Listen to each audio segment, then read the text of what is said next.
sụp này ạ.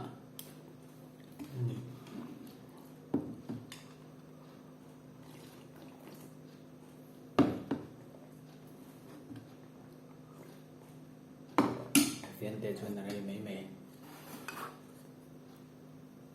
mặt chập với bụi lên làm bậy chị cái tí lằng thém đầu ơi con này đầu là vào cái tủ bùa thật cả phọc mẹ nhìn bắt tận hẳn lên nha. Phiên tết xuân này mấy mẹ tôi thủ xong trả mũi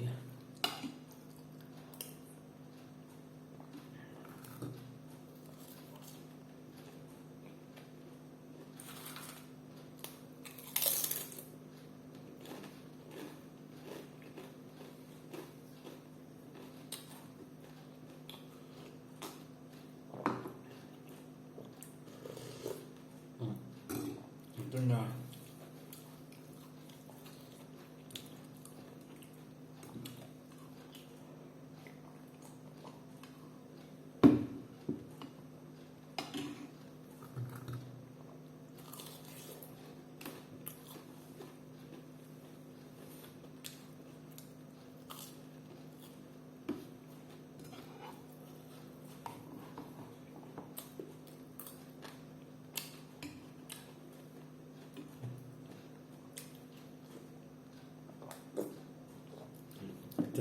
channel xiêm về hi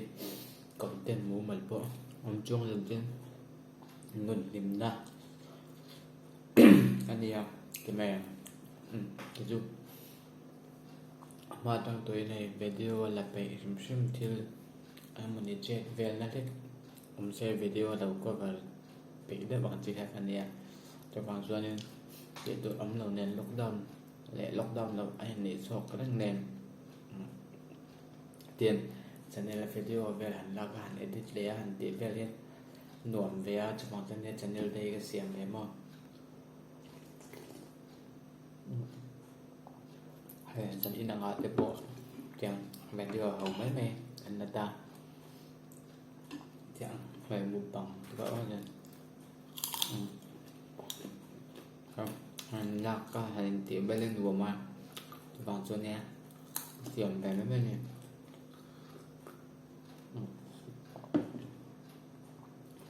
nguồn điểm đã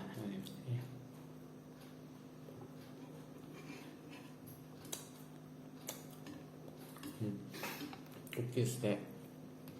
dùng trắng vô chú in mình bắt rồi phải tùy thấu tiền thì cái nghe còn mong vậy đâu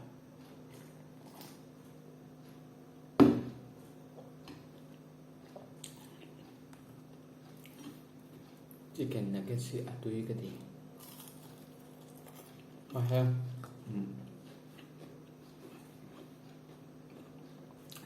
sausage sẽ tùy cái gì bắt lại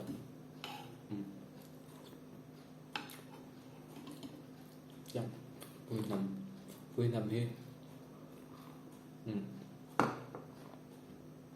có gì gì tật tật hết tao mình dâu lâu mà xả đây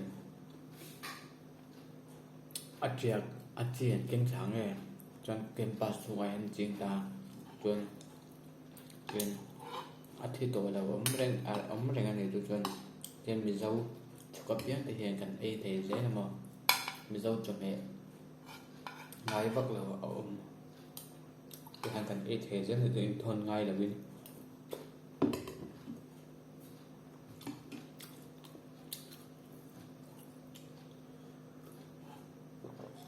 giống trái tôi giống trái một nha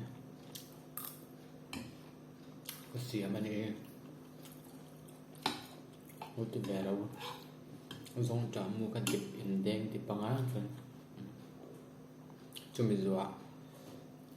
sốt thiên đẹp purun và nè pikul masala nè cắn tóc bên này uống xăm tục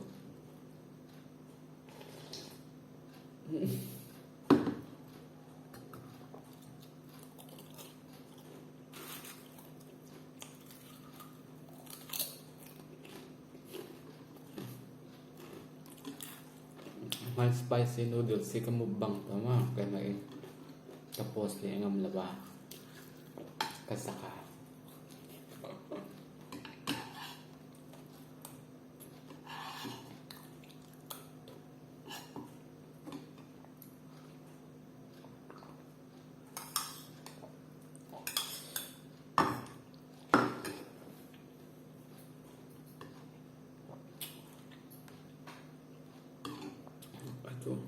mi pata ko de lang khado fe kia tự lên tụi này on ở trà sen cái này bố thì chén lồ mình trà răng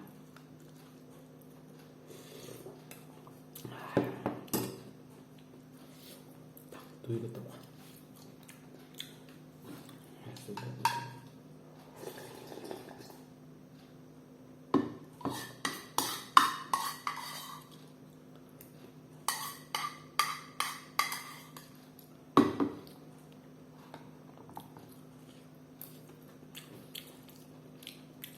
dòng trạm mũi thằng nhìn cái chỗ chọc bụng trà tộc gì nè cho có bụng bát sen tụi bạn dòng trạm mũi dòng trà không phù thì thôi cái kia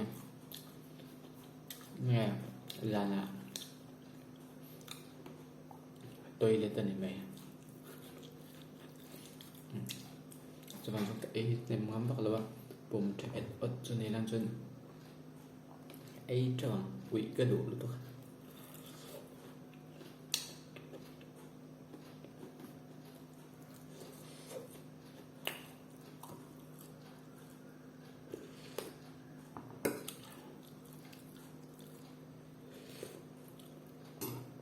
thì đuổi làm bằng cái quỷ hàng một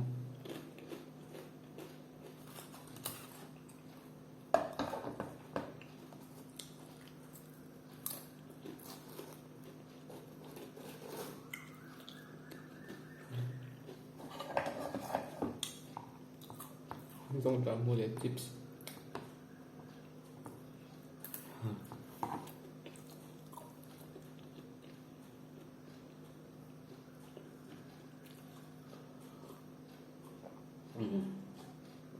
chuồn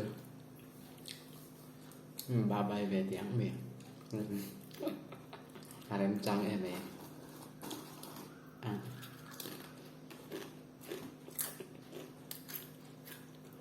ra xe đi nó sẽ bắt đầu trong bài bài 이런 만나 아타에 건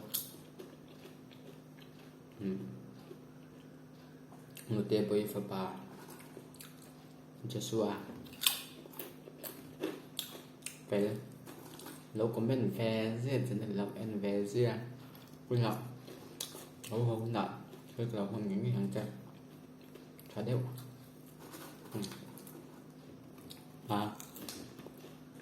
nó dùng bùi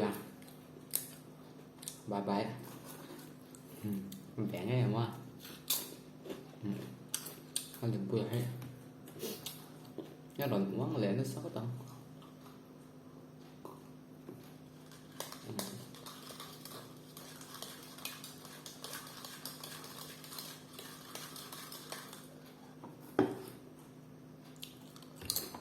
quán ngoặt bà bày nó cho nên là em riêng tôi ạ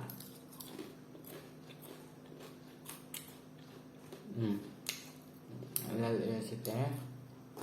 bye bye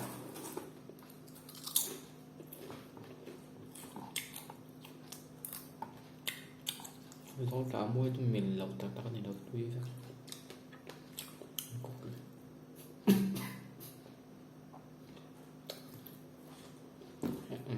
tôi ngập vào này cảnh con cá muối này đi phụ cái sân tàu hết tầm hành con cá muối cái tầm hành phụ cái tôi alai tất cả vì sen yang kacang tidak memang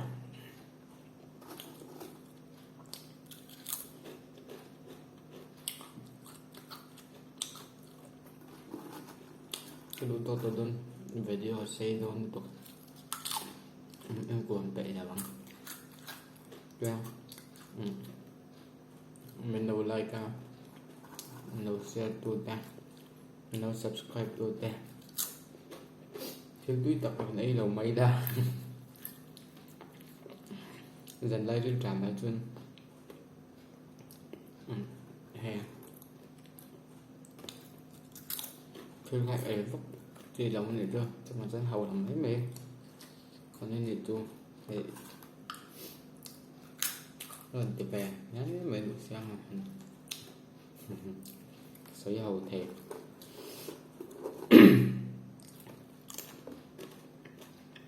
coi ý tuy